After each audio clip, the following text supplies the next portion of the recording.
Good morning, everyone. Thank you for coming. The purpose of today's press conference is to provide some details regarding a homicide investigation that occurred yesterday near 40th and Highway 2. Speaking to you today will be Chief Ewens. She'll be providing some information, and then we'll have a little question and answer session.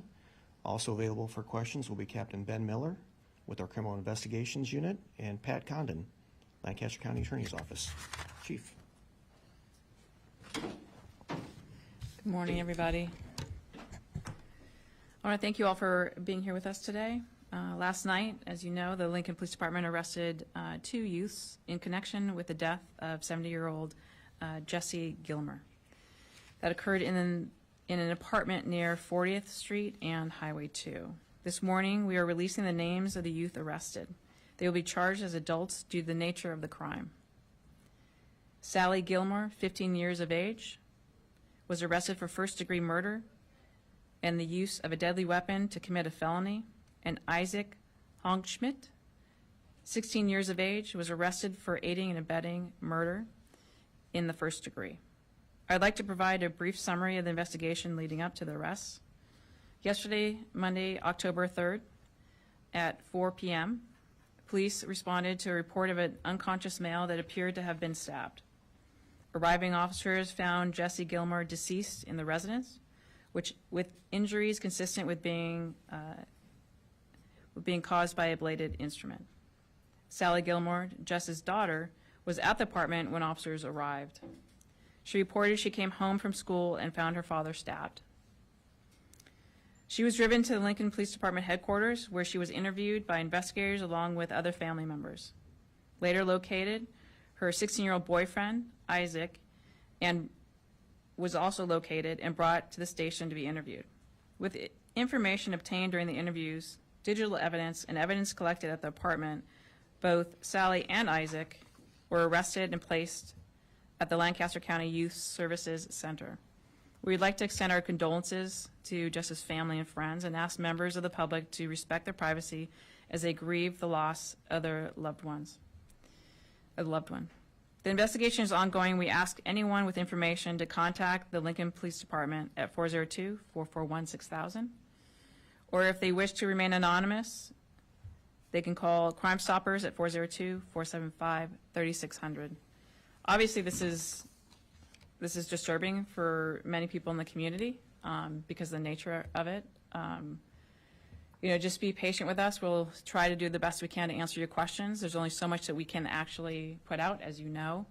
But we are here to answer your questions. I don't know if you want to initially make a statement.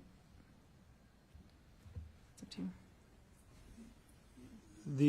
The investigation is ongoing, as the chief said, and attorneys in my office will be reviewing the reports and all the information that have been gathered thus far, and then determination as to what charges will be filed will be made likely tomorrow. So they will not be charged today. They'll be likely charged tomorrow, but they will be charged. Both individuals will be charged as adults.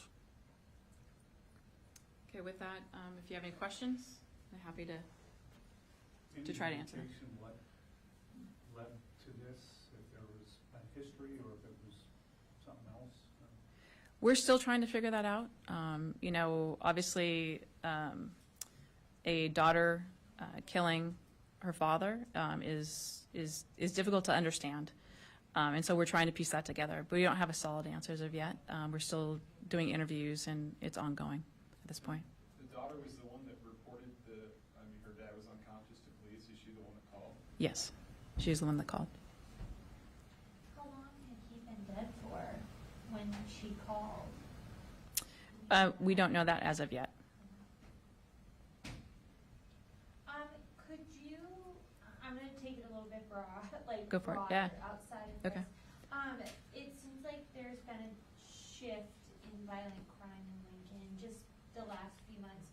Can you kind of speak to overall violent crime and how it's looking in Lincoln? So violent crime continues to be down compared to other years.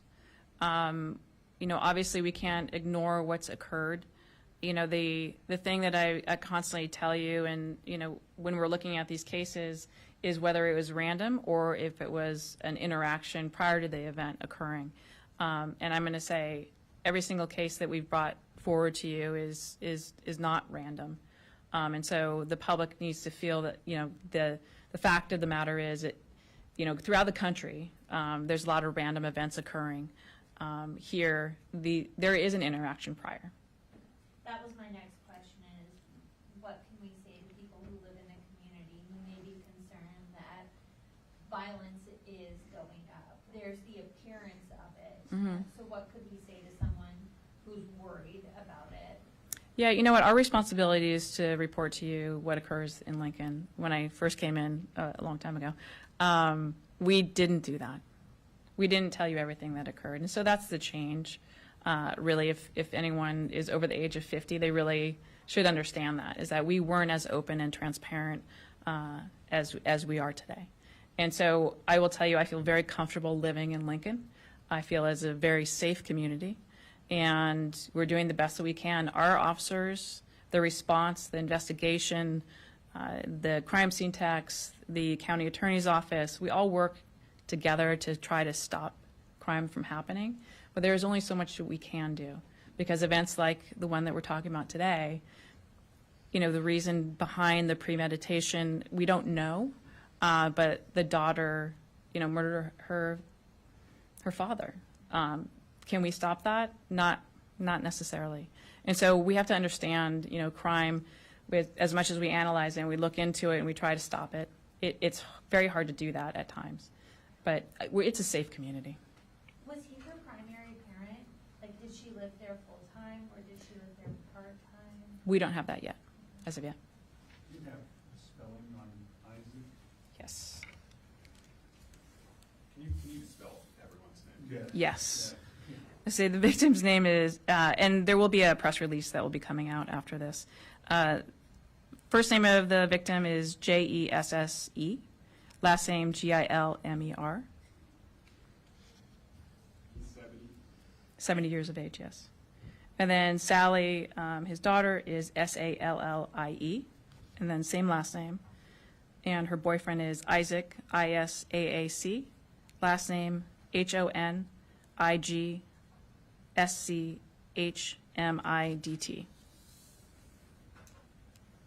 Andrew? Did you recover a suspected murder weapon at all?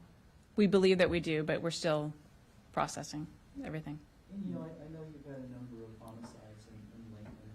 Mhm. You know, they're not connected, but is there any common thread between any of these?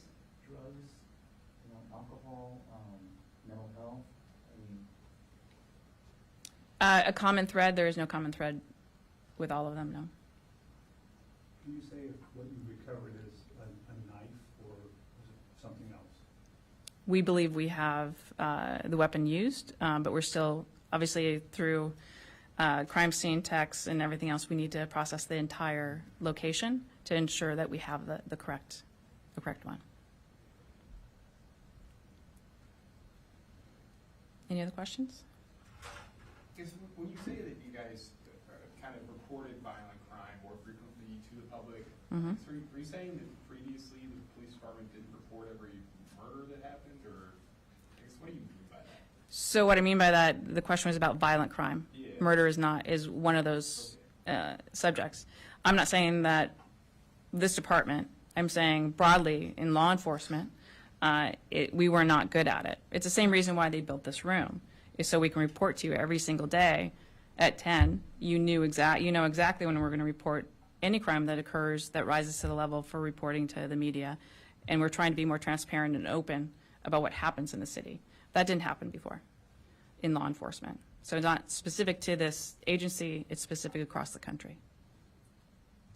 and Chief, with so many homicides, how has your department been, you know, handled it? How stretched is it?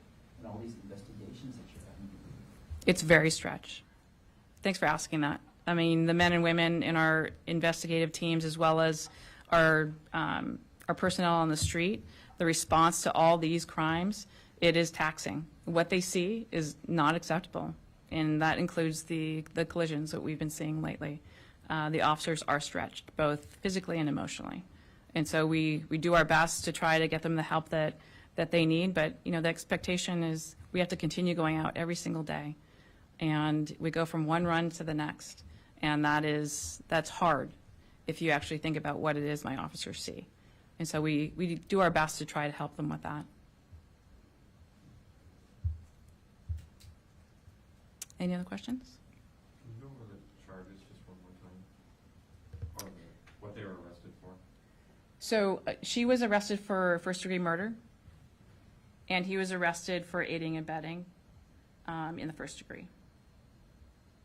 But as you know, Pat said that the charges will come forward tomorrow. Yes. The new charges as being charged as an adult. Was there anyone else in the home when this happened? Not that we're aware of, but again, it's still early on in the investigation, and there's a lot that will unfold from here on. I know you said you haven't narrowed an exact time of death, but is this all thought to have occurred yesterday, or is there any indication that he had been dead for several days? No, we believe it occurred yesterday. Do you know what school, do they both go to the same school? Do you know what high school they go to? Is it high school or is it? Do you have that information? They do both go to the same school, and we're working with Lincoln Public Schools to make notifications to staff and students there as well. So.